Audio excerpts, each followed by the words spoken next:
하나님의 말씀 함께 보시겠습니다. 구약 성경입니다. 에스라 3장 11절입니다.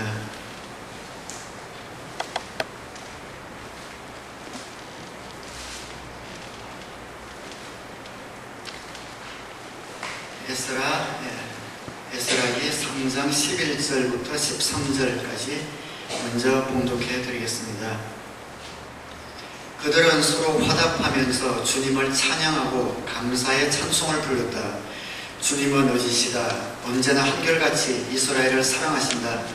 주님의 성전 기초가 놓인 것을 본 온 백성도 목청껏 소리를 높여서 주님을 찬양하였다. 그러나 첫 성전을 본 나이 많은 제사장들과 레위 사람들과 가문의 우두머리들은 성전 기초가 놓인 것을 보고 크게 통곡하였다. 또 다른 쪽에서는 많은 사람들이 기뻐하며 즐거이 노래하였다. 환성과 통곡이 한데 뒤섞여서 소리가 너무나도 크고 시끄러웠다. 그 소리는 멀리서도 들을 수 있었으나 어느 누구도 환성인지 통곡인지 구별할 수 없었다. 한 장 넘기셔서 6장 15절만 또 봉독합니다. 성전 건축이 끝난 것은 다리우스 왕 6년 아달월 3일이다.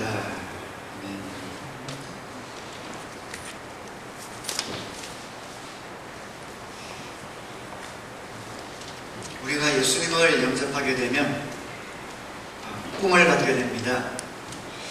우리 청년들은, 특별히 결혼을 앞둔 우리 젊은이들은 배우자에 대한 그런 꿈이 있지요. 생활력이 강하고 한눈에 삘이 꽂힌다든지 자기 마음에 드는 그런 꿈들을 갖고 있습니다. 그런데 그런 꿈들이 예수님을 믿게 되면 바뀝니다. 예수님을 영접하게 되면 서로의 약점을 보완해 줄 수 있는 동역자, 하나님 나라의 꿈을 같이 그려나가는데 나와 뜻을 같이 할 수 있는 그런 동역자가 될 수 있는가 하고 보는 눈과 꿈이 바뀌게 됩니다.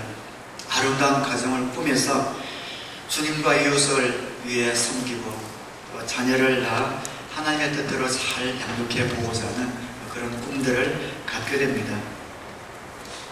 사업을 해도 마찬가지입니다. 전에는 어떻게 하면 돈을 좀 더 많이 버나 그곳에만 우리의 생각이 집중되었는데 주님을 영접하게 되면 그 꿈이 바뀌게 됩니다.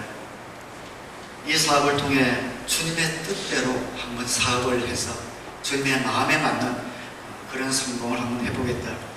주님의 뜻대로 기도하면서 사업을 성공해서 주님께 영광 돌리고 이웃을 향해서 더 많이 섬길 수 있는 그런 사업을 해보고 싶다라는 그런 꿈으로 변하게 됩니다. 주님을 영접하면 왜 우리의 꿈이 이렇게 바뀌는가? 하나님께서 선지자를 통해서 예언해 주신 약속의 말씀 때문이라고 생각합니다. 요엘이라는 선지자를 통해서 이렇게 예언을 하고 있습니다. 요엘 2장 28절에 보면 그런 다음에 내가 모든 사람에게 나의 영을 부어주겠다. 너의 아들, 딸은 예언을 하고 노인들은 꿈을 꾸고 젊은이들은 환상을 볼 것이다. 예수님을 영접하면 성령께서 우리 가운데 들어오십니다. 그럴 때 우리는 꿈을 꾸게 됩니다. 하나님 나라의 꿈을 꾸게 되는 것이죠.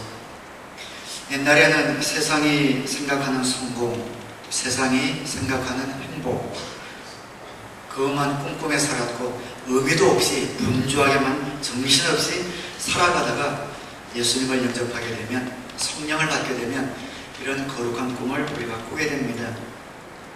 예수님을 영접한 여기 앉아 계신 분들은 그런 꿈들을 이미 꾸기 시작하신 분들입니다. 그런데 많은 사람이 꿈을 갖고 있으면서 그 꿈을 이루지를 못합니다. 큰 꿈을 갖고 결혼 생활을 시작했는데 부부가 동역자가 되기는커녕 서로 심하게 다투다가 심한 경우에는 헤어지기도 합니다. 주님이 원하시는 그런 아름다운 사업체를 키워보자는 꿈을 갖고 사업을 시작했는데 어느덧 사업에만 내 모든 정신이 팔리는 바람에 세월이 지나다 보니 사업에 묻혀서 주일 예배 시간도 제대로 지키지 못하고 사업도 지지부진한 그런 상황을 종종 보기도 합니다. 저와 여러분들에게 하나님께서 주신 아름다운 꿈, 하나님 나라의 아름다운 그 나라를 저와 여러분을 통해 흘려보내기 원하셨던 그 꿈을 우리가 어떻게 하면 이룰 수 있을까? 오늘 본문을 통해서 몇 가지 지혜를 얻고자 합니다. 본문에 나오는 사람들은 전부 꿈꾸는 사람들입니다. 이스라엘은 우리나라와 여러 가지 상황이 굉장히 비슷한 것 같아요. 거기도 남북으로 분열이 됐죠. 그러다가 남쪽 이스라엘이 아수르, 지금의 시리아라는 나라에게 멸망당하고 한참 후에 북왕국 유다도 바벨론, 페르시아에게 멸망을 당하고 맙니다. 그런데 북왕국 유다가 바벨론에게 멸망당했을 때 바벨론에서 똑똑한 인재가 될 만한 사람들을 전부 다 포로로 잡아갑니다. 그리고 그들이 바벨론으로 가서 70년 동안 포로 생활을 합니다. 거기서 자녀들도 낳았겠죠. 그 포로로 잡혀간 곳에서 아마 2세, 3세까지 아마 태어났던 것 같습니다. 그럴 때 70년 만에 이 바벨론 왕조가 페르시아 왕조에게 무너집니다. 그때 페르시아 왕조의 왕이 고레서라는 왕이지요. 1장 2절에 보면 페르시아 왕 고레서는 다음과 같이 선포한다. 하늘의 주 하나님이 나에게 이 땅에 있는 모든 나라를 주셔서 다스리게 하셨다. 또 유다에 있는 예루살렘에 그의 성전을 지으라고 명하셨다. 참 신기한 일인 겁니다. 포로로 잡혀간 지 70년째 페르시아 왕 고레서가 바벨론을 정복하고 왕이 되었는데 이 고레서가 하나님을 믿는 사람은 아닙니다. 그런데 그가 그렇게 이야기를 하는 겁니다. 유다에 있는 예루살렘에 그의 성전을 지으라고 명하셨다 해서 그 포로들을 그들의 자유의지대로 너희들이 가고 싶은 사람은 너희 고향으로 돌아가도 좋다 하고 포로 귀환 정책을 펴는 겁니다. 그 소식을 들은 포로로 잡혀간 이스라엘 백성들이 깨닫습니다. 우리가 나라가 망하기도 전에 하나님이 예레미야라는 선지자를 통해서 우리에게 주신 예언의 말씀이 지금 이루어지고 있네 라는 것을 그들이 깨닫기 시작합니다. 그들의 나라가 바벨론에게 망하기 전에 70년 전에 예레미야 선지자가 이렇게 예언을 했습니다. 예레미야 29장 10절에 나 주가 분명히 말한다. 너희가 바벨로니아에서 70년을 다 채우고 나면 내가 너희를 돌아보아 너희를 이곳으로 다시 데리고 오기로 한 나의 은혜로운 약속을 너희에게 그대로 이루어주겠다. 바벨론이 그 이스라엘을 유다를 묶기도 전에 예레미야가 70년 뒤에 너희가 다시 이곳으로 돌아올 것이다 라고 예언을 한 겁니다. 확률적으로 있을 수 없는 그런 예언을 한 것이죠. 그리고 그 예언이 지금 이루어지고 있습니다. 그리고 이 예레미야보다도 100년 전에 살았던 이사야 선지자를 통해서도 이렇게 예언하고 있습니다. 이사야 44장 28절에 고레서를 보시고는 너는 내가 세운 목자다. 나의 뜻을 모두 네가 이룰 것이다 하시며 예루살렘을 보시고는 네가 재건될 것이다 하시며 성전을 보시고는 네 기초가 모일 것이다 하신다. 예레미야 바벨론이 무너진 170년 전에 살았던 이사야 선지자는 그 나중에 태어나지도 않은 그 왕의 이름을 그대로 예언하면서 고레서라는 왕이 하나님의 심부름꾼이 되어서 이스라엘 백성들을 풀어줄 것이고 이스라엘 백성들은 다시 돌아와 주님의 성전을 다시 지을 것이다 라고 예언을 하고 있습니다. 바벨론 포로 70년 그리고 그 나라에서 태어난 2세 여기서 태어난 2세 우리 청년들 학생들이 있는데요. 바벨론에서 태어난 2세 그리고 3세 그들은 어느도 그쪽 바벨론 나라에 잘 정착되어 있는 거기서 자리를 잡은 그런 사람들입니다. 그런데 고레서 왕이 누구든지 돌아가도 좋다 했을 때 그들이 그들의 부모님으로부터 들었던 그 약속의 말씀을 기억합니다. 그 예언의 말씀이 지금 이루어지고 있구나 하고 그 꿈을 안고 그 백성들이 예루살렘으로 돌아오고 있는 겁니다. 우리가 왔던 곳, 그 예루살렘에 다시 한번 성전이 세워지고 하나님의 영광을 더 높게 이 땅 가운데 펼칠 그 꿈을 안고 이들이 돌아오고 있습니다. 결론적으로 말씀드리면 이들의 꿈은 이루어졌습니다. 예루살렘으로 돌아왔고 성전도 재건하였으며 그 예루살렘 성벽도 결국 재건하게 됩니다. 꿈을 이룬 사람들이죠. 그러나 그 과정은 결코 순탄하지 않았습니다. 그래서 이런 과정들을 보면서 저와 여러분에게 주신 꿈, 우리 공동체를 향해 주신 꿈, 혹은 여러분 가정과 여러분 개인을 향해 하나님이 주셨던 그 아름다운 꿈들을 우리가 어떻게 이룰 것인가 한번 살펴보려고 합니다. 이스라엘 백성들이 돌아가서 처음 한 일은 제단을 쌓았습니다. 3장 2절에 이스라엘 자손은 여러 마을에 흩어져서 자리를 잡은 지 7째 달이 되었을 때에 일제히 예루살렘으로 모였다. 요사닥의 아들 예수아와 그의 동료 제사장들과 스알디엘의 아들 스룹바벨과 그의 동료들이 모여서 하나님의 사람 모세의 율법에 규정된 대로 번제를 드릴 수 있도록 이스라엘의 하나님의 제단을 쌓았다. 그러고 나서 성전 건축이 시작됩니다. 8절에 백성이 하나님의 성전터가 있는 예루살렘으로 돌아온 지 대째가 되는데 둘째 달에 스알디엘의 아들 스룹바벨과 요사닥의 아들 예수아와 그들의 나머지 동료 제사장과 레위 사람과 사로잡혀 갔다가 예루살렘으로 돌아온 모든 사람이 공사를 시작하고 20살이 넘은 레위 사람을 주의 성전 건축 감독으로 세웠다. 성전을 짓기 시작한 것은 고레스 왕 다음인 다리우스 왕 때 성전에 기초를 놓고 짓기 시작합니다. 그리고 성전을 다 지었습니다. 오늘 본문 11절에 보면 그들은 서로 화답하면서 주님은 의지시다, 언제나 한결같이 이스라엘을 사랑하신다 하고 주를 찬양하며 감사의 찬송을 불렀다. 주의 성전 기초가 놓인 것을 본 백성도 목청껏 소리를 높여서 주를 찬양하였다. 성전이 지어진 겁니다. 기쁨의 찬양을 드리고 있는데 조금 다른 반응을 보이고 있는 분들이 있습니다. 12절에 그러나 첫 성전을 본 나이 많은 제사장들과 레위 사람들과 가문의 우두머리들은 성전 기초가 놓인 것을 보고 크게 통곡하였다. 또 다른 한쪽에서는 많은 사람들이 기뻐하며 즐거이 노래하였다. 꿈을 안고 온 2세, 3세 젊은이들은 그 성전이 지어진 것을 보고 그들의 꿈이 이루어진 것을 보면서 또 꿈이 이루어질 것을 바라보면서 기뻐했습니다. 그런데 첫 성전을 본 나이 많은 제사장들, 아마 어렸을 때 그들의 성전을 이미 보고 포로로 잡혀갔던 그런 사람들이죠. 처음에 돌아와서 지었던 성전은 그들이 옛날에 생각했던, 그들이 보았던 성전과 비교하면 아직은 보잘것없고 초라했습니다. 그 웅장했던 다윗의 그 아름다운 성전을 기대하고 그렸던 나이 많은 분들은 지금의 그 성전 기초가 너무 초라한 것을 보고 크게 통곡을 하였다라고 기록하고 있습니다. 13절에 환성과 통곡이 한데 뒤섞여서 소리가 너무나도 크고 시끄러웠다. 그 소리는 멀리서도 들을 수 있었으나 어느 누구도 환성인지 통곡인지 구별할 수 없었다. 성전이 지어졌습니다.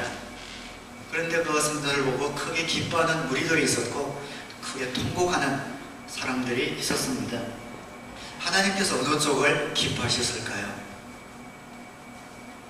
똑같이 포로 생활에서 돌아와서 기쁨을 가진 그들, 성전이 지어 성전의 기초가 놓여졌을 때 크게 기뻐했던 무리들, 그리고 통곡하면서 슬퍼하고 있는 그 무리들을 하나님이 보시면서 어느 쪽을 더 기뻐하셨을까요? 그 옛날의 영광이 이루어지지 않은 것을 보면서 안타까워하는 모습을, 통곡하는 모습을 보면서 하나님이 더 마음에 동하셨을까요? 아니면 아직은 초라하지만 그러나 기뻐하는 모습을 더 기뻐하셨을까요? 그 답은 그 당시 활동했던 학개라는 선지자를 통해서 하나님이 말씀해 주고 있습니다. 학개서 2장 3절에 보면 너희 남은 사람들 가운데 그 옛날 찬란하던 그 성전을 본 사람이 있느냐?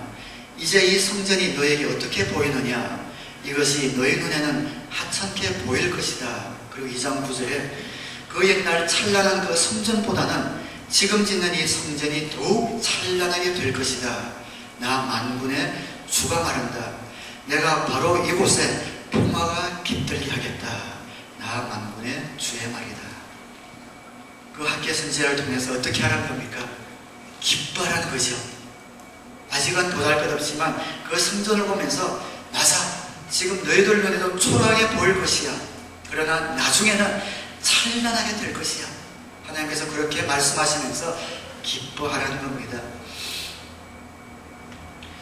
우리가 꿈을 이루기 위해서, 하나님 주신 꿈을 성취하기 위해서 첫 번째 배울 수 있는 교훈은 작은 성취에 기뻐하는 겁니다. 우리 한번 따라하겠습니다. 작은 성취에 기뻐한다. 우리가 큰 꿈, 아름다운 꿈을 꾸는 것은 좋습니다. 그런데 그 현실과 꿈이 너무 어울리지 않을 것 같으면, 그리고 자꾸만 그 꿈에 갭이 생길 것 같으면 우리는 실망하거나 낭망하거나 원망하기 쉽습니다. 더 나아가서 아유 우리는 틀렸다 하면서 통곡하는 데까지 갈 수도 있습니다. 그런데 불평과 원망 위에서는 절대 꿈이 이루어지지 않는다는 겁니다. 낭만과 절망, 그리고 실망, 불평과 원망 속에서는 꿈이 절대로 이루어지지 않는다는 겁니다. 작은 성취, 그 꿈이 이루어지는 한 조각의 구름을 보면서도 기뻐하는 겁니다. 기대를 가지고 소망을 놓지 말라는 겁니다. 기뻐하는 것은 감사와 찬양이죠. 하나님께서 우리 공동체, 여러분 가정에, 또 여러분 인생 개인에게 주신 꿈들이 있습니다. 우리의 욕심이 아니라 우리에게 주신 아름다운 꿈, 저와 여러분이 예수님을 영접했을 때 하나님 나라와 이웃을 위해 살아보겠다고 하는 그런 아름다운 소원들 여러분들에게 있습니다. 그 꿈을 이루어가는 데 많은 힘든 부분들이 있지만 작은 성취, 작은 응답, 작은 열매에 감사와 찬양을 하면서 나아가는 겁니다. 어떤 가정은 아내가 먼저 예수님을 믿기도 합니다. 오랫동안 남편의 구원을 위해서 노력하고 기도를 하지요. 예수를 믿고 꿈이 생깁니다. 이제 내 남편도 예수를 믿어, 예수님을 믿어서 예수님을 영접해서 이제 저 남편이 우리 가정에 영적인 가장이 되어서 기도의 보호막을 쳐주고 나를 영적으로 이끌어줄 수 있는 그런 사람이 되었으면 좋겠다. 얼마나 아름다운 꿈입니까? 그 꿈을 가지고 기도하기 시작합니다. 그런데 빨리 안 됩니다. 그래서 자꾸만 마음이 조급합니다. 다른 가정을 보면 부부가 동역자가 되어서 하나님을 아름답게 섬기는 모습을 보면 더 마음이 조급합니다. 그래서 푸시합니다. 좀 이렇게도 하고 저렇게도 하고 푸시합니다. 그러면 그럴수록 남편은 더 반발하죠. 그래가지고서는 남편이 영적 지도자가 되고자 하는 꿈이 잘 이루어지지 않습니다. 부시하고 불평하고 원망해서는 그 꿈이 이루어지는 속도가 너무 느리게 됩니다. 작은 성취에 기뻐하는 겁니다. 기다리고 기도하면서, 옛날에는 교회도 안 나온 사람이 목장에만 나오는 것에 감사하고, 그리고 조금 더 지나서 예수님을 영접했다면 영접하고 주일 예배 나오는 것만이라도 감사하고, 옛날에는 교회 봉사한다고 막 잔소리하더니 이제 아무 말 안 하는 것만 해도 감사하고, 그 조그만 것 하나하나에 감사하면서, 그 열매에 감사하면서 나아갈 때 하나님께서 그 꿈을 이루어 주시게 됩니다. 하나님이 주신 꿈이 있지만 지금 가는 방향이 맞으면 여러분 기뻐하셔도 됩니다. 지금 가는 방향으로만 가고 있으면 감사와 찬양을 올려도 됩니다. 내가 가진 꿈에 비해서 아직 현실이 너무 초라하다, 너무 부족하다라고 생각해서 조급해하고 불평하고 원망한다면 그 원망 위에는 꿈이 이루어질 수가 없습니다. 여러분이 무슨 꿈을 갖고 있습니까? 하나님이 여러분이 예수님 앞에 돌아오셨을 때 주신 그 꿈들이 지금 어떻게 자라나고 있습니까? 그 꿈이 완전하게 자라날 수 있도록 하나님께서 하나님의 열심으로 저와 여러분들을 도우시고 인도해 주실 겁니다. 그러나 그 과정 가운데서 그 꿈이 여러분을 통해서 아름답게 활짝 피고 열매 맺을 수 있도록 불평과 원망을 내려놓고 감사를 통해, 찬양을 통해 그 꿈들이 차곡차곡 쌓여가기를 주님의 이름으로 축원합니다. 그 꿈을 이루기 위해서 한번 따라하겠습니다. 반대와 좌절을 예상한다. 70년 전에 예언했던 그 예언이 이루어졌지 않습니까? 그러면 딱 돌아오게 되면 그 다음부터는 그냥 척척척척 모든 것이 준비된 듯이 이루어져야지요. 그런데 오자마자 그들을 기다리고 있었던 것은 반대였습니다. 저항이었습니다. 본문의 핵심은 어떤 반대를 겪었느냐 하는 그런 겁니다. 4장 3절에 보면 서룹바벨과 예수아와 그 밖에 이스라엘 각 가문의 우두머리들이 그들에게 대답하였다. 스룹바벨 예수와 이스라엘 각 가문의 우두머리들은 포로요 생활에서 돌아온 자들입니다. 이들이 그 본토에 이미 살고 있는 사람들에게 이렇게 이야기하고 있는 겁니다. 당신들과는 관계가 없는 일이요, 주 우리의 하나님께 성전을 지어드리는 것은 우리가 할 일이요, 페르시아 왕 고레스가 우리에게 명령한 대로 주 이스라엘의 하나님의 성전을 짓는 것은 오로지 우리가 할 일이요. 이것은 큰 모험이었습니다. 그럴 수밖에 없었던 것이, 그 지방에 살고 있던 사람들은 황당할 수밖에 없었죠. 그 사람들은 이미 다른 민족들과 섞여서 혼혈이 된 상태였습니다. 그런데 70년이 지나서, 70년이 짧은 기간이 아니지 않습니까? 7년도 짧은 기간이 아닌데 70년이 지나서 갑자기 포로로 잡혀갔던 자들이 나타나서 여기에 뭘 세우겠다, 그리고 우리가 그 주축이 되겠다 하니까 이 사람들이 당황했던 것은 굉장히 자연스러운 일이었습니다. 그리고 반발을 합니다. 4장 23절 같은 경우는 이렇게 이야기를 하고 있습니다. 롬과 심세 서기관과 동료 관리들은 아닥사스다 왕의 편지를 읽고 곧 예루살렘으로 올라가서 유다 사람들이 일을 하지 못하게 무력을 써서 막았다. 예루살렘을 재건하려고 할 때 그 당시 왕이 아닥다스 왕인데, 저들이 반란을 꾸미고 있습니다라고 가짜 편지를 써서 왕에게 준 겁니다. 그래서 유다 사람들이 그 일을 하지 못하게 무력을 써서 막고 있는 겁니다. 끊임없는 반대가 에스라 느헤미야 읽어보면 계속해서 나오고 있습니다. 하나님의 아름다운 꿈을 이 죄악된 세상 가운데 우리가 펼치기 위해서는 끊임없이 이런 반대와 저항이 있을 것을 우리는 예상해야 합니다. 우리는 꿈을 꾸면 그 꿈이 순조롭게 이루어질 것이라고 생각하는데, 그러다가 반대에 부닥치면 깜짝 놀라는 사람이 있는데, 더 나아가서 꿈을 접어버리는 사람이 있는데, 그러지 말라는 것이지요. 꿈을 꾸고 있으면 언제나 반대와 저항이 있습니다. 영원 구원하여 제자 만드는 교회, 하나님의 사랑과 능력과 지혜와 하늘의 평강을 이 땅 가운데 흘려보내는 일을 맡은 저와 여러분, 그 영적인 일을 하는데 반대가 없을 수가 없습니다.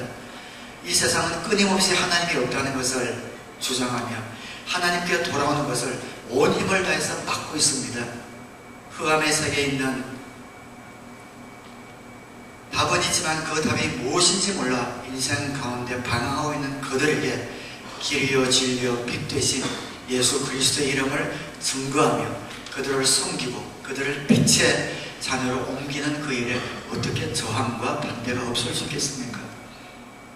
우리 자녀를 세상 가치관이 아니라 하나님 나라의 가치관으로 키우기로 작정하였고, 내가 사업을 하지만 세상 가치관이 아니라 하나님 나라의 법대로 이 사업을 운영해 보기로 작정하였고, 내가 속한 그 모든 곳에서 사람들이 나를 바보라고 업신여긴다 하더라도 나는 말씀 붙들고 이 말씀이 내 삶을 통해 이루어지는 것을 사람들에게 보여주겠다고 결심한 그 아름다운 꿈을 꾼 하나님의 사람들에게 이 세상이 저항하고 반대하는 것은 당연합니다. 그래, 조그만 반대가 오고 저항이 오면은 그 꿈을 놓아버려서는 안 된다는 겁니다. 사람들하고 부딪히는 것이 너무 싫어서 나는 그냥 복잡한데 이런데 얽히기 싫어. 그래서 다른 사람들 만나지도 않고 우리 가족의 테두리 안에, 울타리 안에서만 편안하게 살아가고 싶어. 편안하지요. 편합니다. 뭐 얽히는 것도 없고 편하죠. 그러나 편하기는 하지만 거기에 흥분, 익사이딩한 재미, 이 인생을 사는 보람, 행복, 사명을 감당할 때 주는 어떤 그 능력, 이런 것은 결코 경험할 수가 없는 겁니다. 꿈을 이루려면 반드시 저항을 예상해야 합니다. 관계 속에서 부딪혀도 보고, 갈등도 겪어보고, 상처도 받아보고, 억울함도 당해보고, 그러면서 예수님께서 얼마나 큰 수모를 당하시는지 생각해보고, 주님을 믿는 하나님의 자녀들을 하나님께서 그러나 어떠한 위로로 채워주시는지 체험도 해보면서 갈 수 있도록 그런 꿈을 우리에게 주셨다는 겁니다. 예수님을 영접하는 그 순간부터 꿈을 꾸기 시작하지요. 내 자신뿐만 아니라 내 남편, 내 아내, 우리 부모님, 모든 친척들이 예수님을 믿어 하나님의 자녀가 되는 그런 꿈을 꿉니다. 그러다가 여기서 예수님을 믿고 만약 한국으로 돌아가면 바로 반대에 부닥치죠. 제사 문제, 또 종교가 다른 가족들과 바로 반대에 부닥칩니다. 그때에 부딪히기 싫어서 조용히 입 닫고 순응해버리면 그 부모님들과 친척들을 구원할 길은 영영 막혀버리고 말지도 모릅니다. 비록 저항이 있지만 그 꿈을 이루기 위해서는 그 반대를 예상을 하고 내 꿈을 펼쳐 나가야 합니다. 우리가 정말 가정교회를 할 때도 여러 가지 많은 가정교회들이 가정교회를 할 때도 많은 저항과 반대가 있지만, 그러나 그 전통과 관습이 아니라 하나님이 원하시는, 예수님이 세우시기 원하시는 교회가 어떤 교회인가, 저와 여러분이 거기에 동의하고 그 비전을 붙들고 그 저항과 반대를 넘어서 오늘 이 자리에 이르게 되었습니다. 그리고 그 꿈을 아름답게 또 피어나가야 하고 또 열매를 맺어 나가야 합니다. 여러분이 어떤 꿈을 꾸고 있든지 그 꿈을 갖고 있다면 반드시 저항과 반대가 있을 것을 예상하시고 깜짝 놀라지 마시고 주저앉지 마시고 괴로워하지 마시고 그 자리에서 꿋꿋이 버티셔서 여러분의 아름다운 꿈이 열매 맺게 되기를 주님의 이름으로 축원합니다. 세 번째 한번 따라하겠습니다. 타협하지 않는다. 이스라엘 백성에게 타협의 위기가 다가왔습니다. 4장 1절에 보면 유다와 베냐민의 대적은 사로잡혀 갔다가 돌아온 사람들이 주 이스라엘의 하나님의 성전을 짓고 있다는 말을 듣고서 스룹바벨과 각 가문의 우두머리들에게 와서 말하였다. 아시리아 왕 에살핫돈이 우리를 여기로 데려왔을 때부터 이제까지 우리도 당신들과 마찬가지로 당신들의 하나님을 섬기며 줄곧 제사를 드려왔으니 우리도 당신들과 함께 성전을 짓도록 하여 주시오. 이 대적하는 사람들은 그 나라에 딴 사람들이 왔습니다. 그래서 이 사람들은 지금 성전을 짓고자 하는 사람들에게 와서 우리도 함께 동참하게 해주시오라고 했던 이 무리들은 유대인들이 아니라 다른 민족들과 이미 결혼해서 혼혈을 이루기도 하고 또 그들의 삶과 문화 가운데 여호와 신이 아니라 우상을 섬기는 그런 혼합된 우상신이 들어왔던 그런 사람들이었습니다. 이미 변질되어버린 사람들이죠. 그런데 이 사람들의 제안은 굉장히 매혹적입니다. 지금 자원도 딸리지요, 노동력도 딸리지요. 그리고 이 사람들의 반응도 궁금한데 이 사람들이 먼저 와서 우리도 함께 하겠소 라고 할 때에 커다란 유혹이 아닐 수가 없습니다. 그러나 하나님께서 이스라엘 백성들을 바벨론에게 멸망당하게 하시고 포로로 잡혀가게 하신 목적이 하나 있었지요. 그들이 하나님을 멀리 떠나 혼합되어서 우상신을 섬기고 있을 때에 그들을 다시 한번 새롭게 기경하기 위해서 그 모든 우상의 때를 벗어버리고 순결하기 위해서 70년 동안 격리하신 겁니다. 그리고 다시 돌려보낸 겁니다. 그래서 돌아와서 다시 혼합신을 섬기고 우상을 섬기는 그들과 성전을 짓기 위해서 동력한다면 그들이 다시 섞이게 되는 것이죠. 그래서 이들은 그것을 알았던 겁니다. 그래서 아니요, 당신들이 아니라 하나님께서 우리에게 명령하시시라고 그 제안을 담대하게 거절하게 됩니다. 이 사람들도 혼혈이지만 어쨌든 우리 피가 섞이는 사람들이 아니냐라는 그런 소리가 나왔을 수도 있고, 지금은 어떻게든 한 명이라도 더 끌어모아서 해야 된다는 그런 유혹의 소리가 그들에게 들려왔을지 모릅니다. 그러나 4장 3절에 스룹바벨과 예수아와 그 밖에 이스라엘 각 가문의 우두머리들이 그들에게 대답하였다. 당신들과는 관계가 없는 일이요, 주 우리의 하나님께 성전을 지어드리는 것은 우리가 할 일이요, 페르시아 왕 고레스가 우리에게 명령한 대로 주 이스라엘의 하나님의 성전을 짓는 것은 오로지 우리가 할 일이요. 거절을 했습니다. 거절하자마자 어떤 반대가 왔는가. 4절에 보면 이 말을 들은 그 땅 백성은 성전 짓는 일을 방해하여 유다 백성의 사기를 떨어뜨렸다. 그 다음부터 방해와 핍박이 바로 시작이 되고 있습니다. 그러나 만약 그때 타협했다면 성전 짓는 것은 수월해질지 모릅니다. 그러나 하나님이 70년의 포로 생활을 통해서 그들에게서 전부 다 빼내었던 그 우상 숭배의 예습관, 그것이 다시 한번 그들과 털을 잡게 되었을 것이고, 새 이스라엘을 세우시려고 했던 하나님의 꿈은 다시 무산되었을 겁니다. 하나님께서 저와 여러분에게 주신 꿈이 있다면 우리는 타협해서는 안 됩니다. 왜 타협을 하냐 하면, 꿈을 이루기 위해서는 어떤 방법이라도 써도 된다라는 잠재적인 생각이 있으면 타협하게 됩니다. 뭐로 가도 서울만 가면 된다. 그 속담이 성경에서는 제일 안 좋은 속담입니다. 꿈을 이루기 위해서는 어떤 방법을 써도 된다라는 잠재적인 생각이 우리 가운데 자리 잡고 있는 한 우리는 타협할 수밖에 없습니다. 그러나 하나님의 꿈을 이루기 위해서는 목적이 좋다고 해서 모든 수단도 정당화되는 것은 아닙니다. 제물로 주님을 섬기라는 꿈을 주셨습니다. 사업도 번창하게 해주시고, 이런 꿈을 가지고 사업을 하다 보면 무슨 생각이 드냐면은, 헌금만 많이 하면 된다, 이런 생각이 들 수 있습니다. 물질만 많이 벌면 되고, 많이 벌어서 많이 바치면 되지. 그래서 그 버는 수단과 방법이 혹시 불의한 방법으로 하게 된다면 안 된다는 겁니다. 타협이란 겁니다.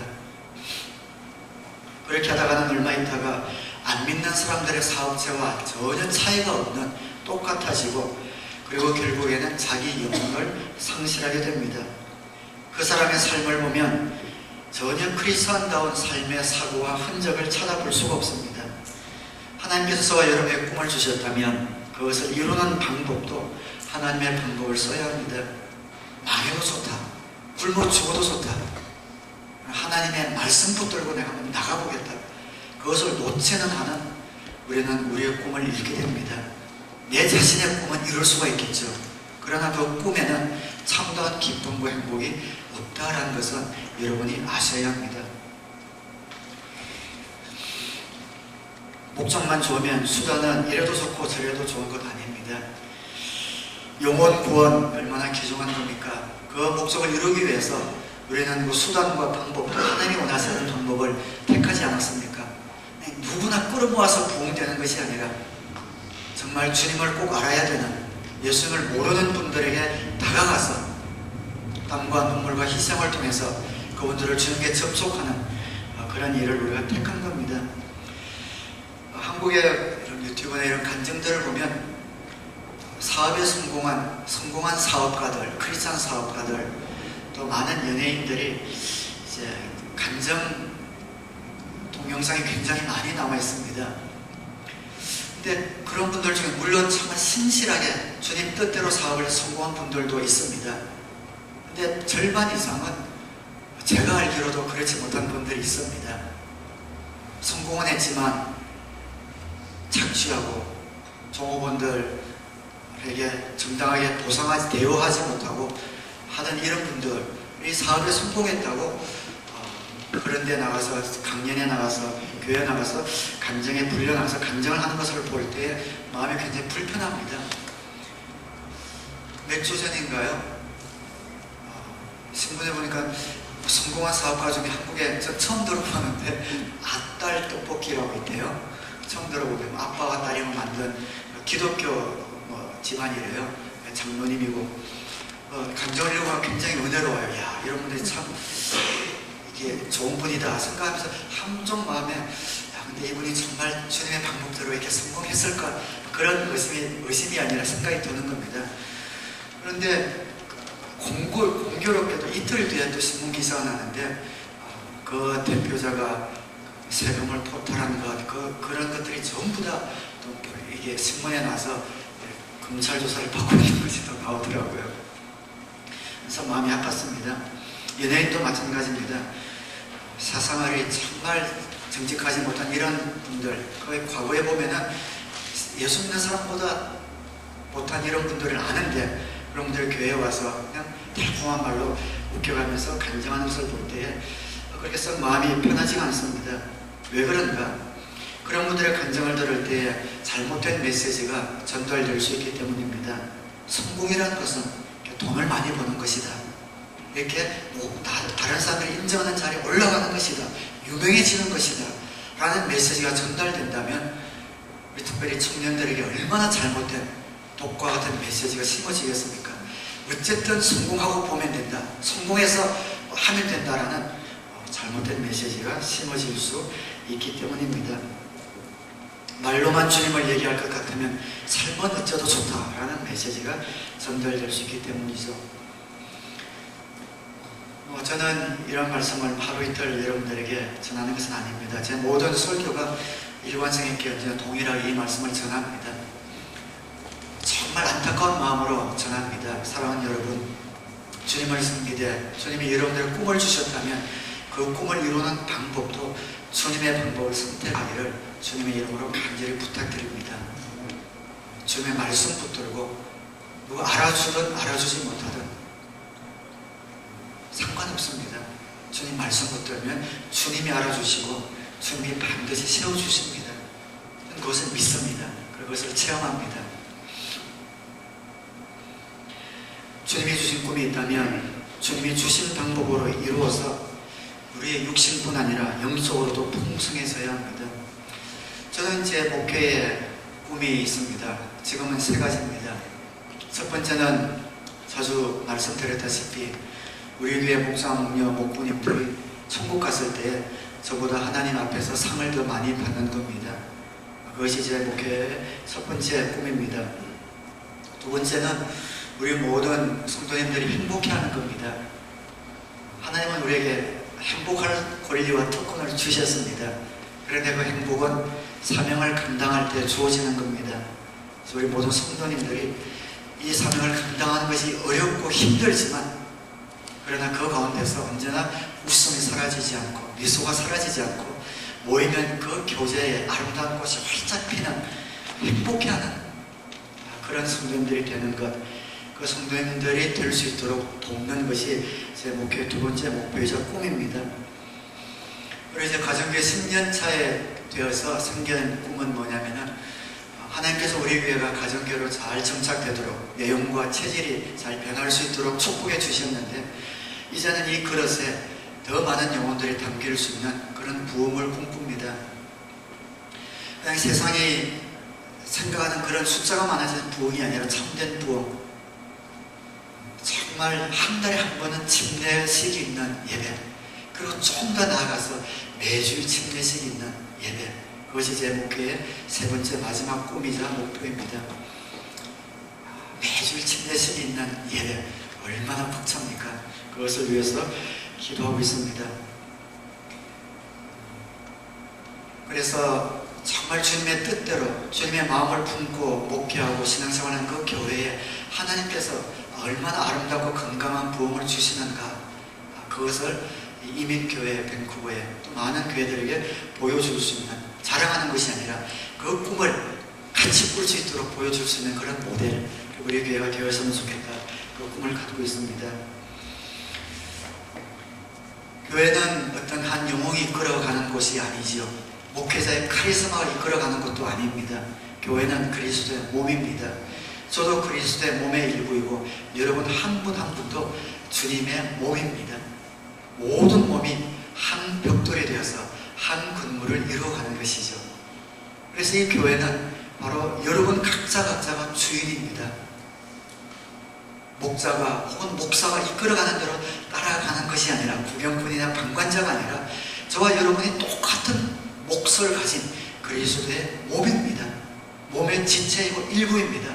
저와 여러분들이 함께 모여서 머리 대신 예수님의 명령을 따라 나가는 곳이고 저와 여러분들이 한 벽돌 쌓여서 건강한 교회를 세워 나가는 겁니다. 저는 여러분들이 그런 주인의식을 갖게 되기를 바랍니다. 나는 이 교회의 주인이다. 난 이 교회의 몸이다. 그냥 돼도 좋고 안 돼도 좋고 내 감정과 느낌에 따라서 그냥 이래도 좋고 저래도 좋은 그런 어떤 사회의 구성원이 아니라 몸된 그리스도의 지체라는 사실, 내가 얼마나 이 교회에 주님의 몸에 소중하고 중요한 존재인가 자신을 바라보면서 그 몸을 아름답게 빚어지는데 힘을 다하는, 꿈을 잃지 않는 우리 사랑의 교회가 되기를 주님의 이름으로 축원합니다. 이 꿈을 이루기 위해서 마지막 네 번째 한번 따라하겠습니다. 느긋한 마음을 갖는다. 느긋한 것은 우리 한번 마음도 좀 느긋하게 이야기하고, 느긋한 마음을 갖는다. 바벨론 포로에서 돌아온 꿈꾸는 사람들의 기대치는 어떠했을까요? 금방 성전이 세워질 것을 기대하고 왔겠지요.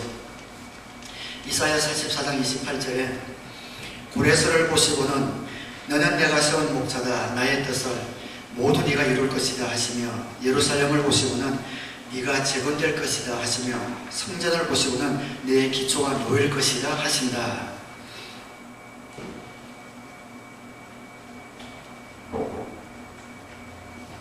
여기 보면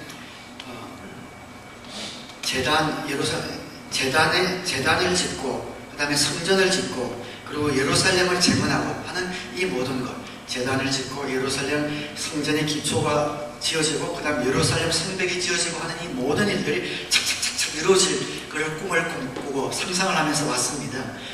그런데 재단 짓고 나서 얼마나 방해와 이런 것들이 많았는지 또 주위를 살펴보면서 재단 짓고 20년을 기다렸다는 것 여러분 아십니까?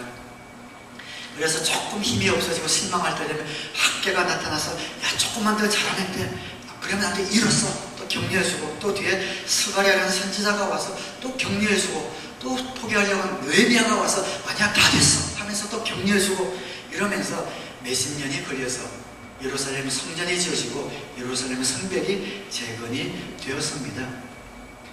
70년 동안 포로되었던 그들을 데려와서 그들에게 성전을 약속하셨는데 그것이 지어지는데 이렇게 오랜 기간이 걸렸다는 것이지요. 하나님의 꿈을 이루기 위해서는 단거리 경주가 아니라 마라톤 하듯이 우리가 뛰어야 합니다.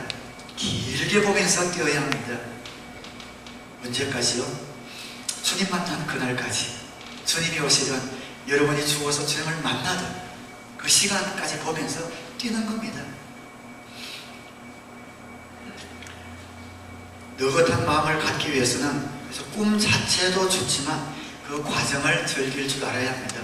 그 꿈이 이루어지는 목표를 우리가 잃지 말아야 하지만 그 모든 과정을 그래서 즐길 줄 알아야 합니다. 여러분 매일 세끼 식사를 하시죠. 밥을 드시죠. 왜 먹습니까?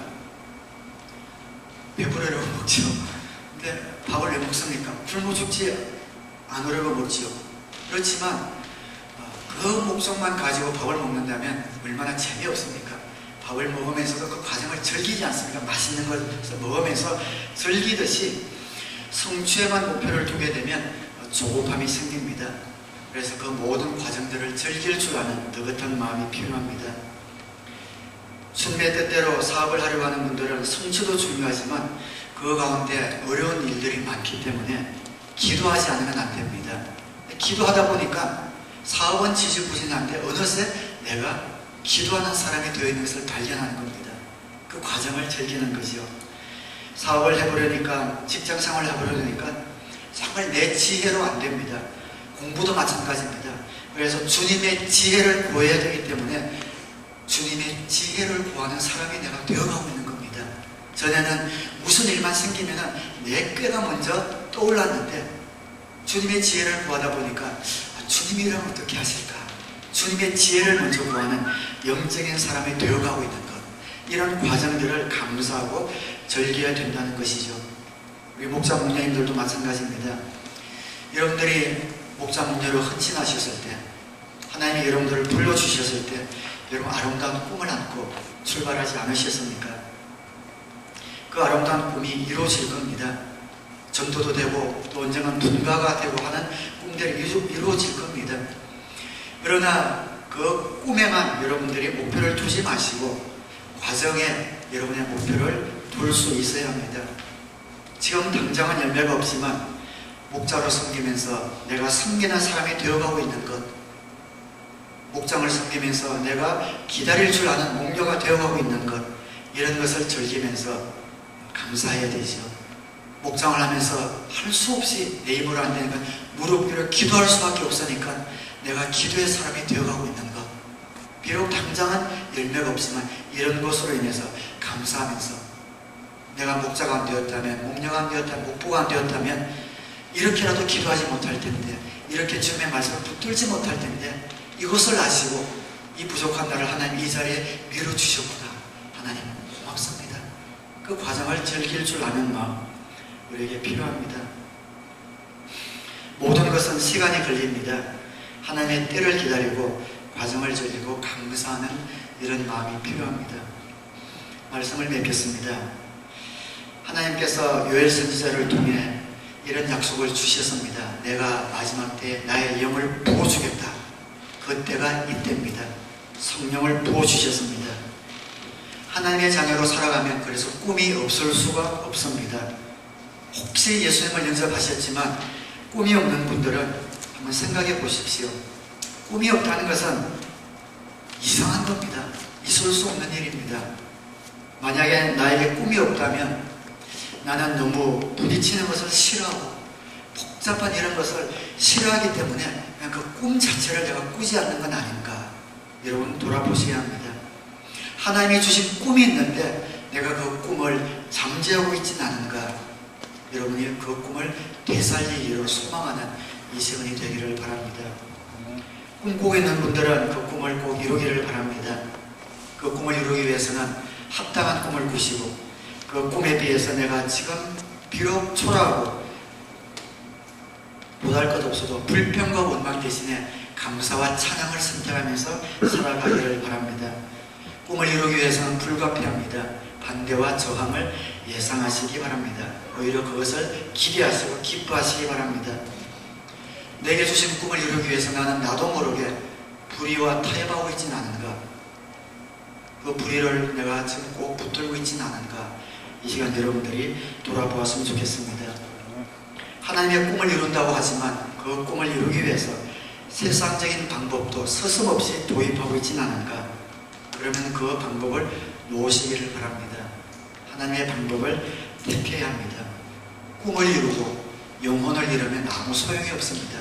그 꿈은 이루지 아니야만 못합니다. 출발부터 하나님 말씀대로 꿈을 이루겠다고 결심하시기 바랍니다. 꿈을 이루기 위해서 내가 너무 조급한 것은 아닌가.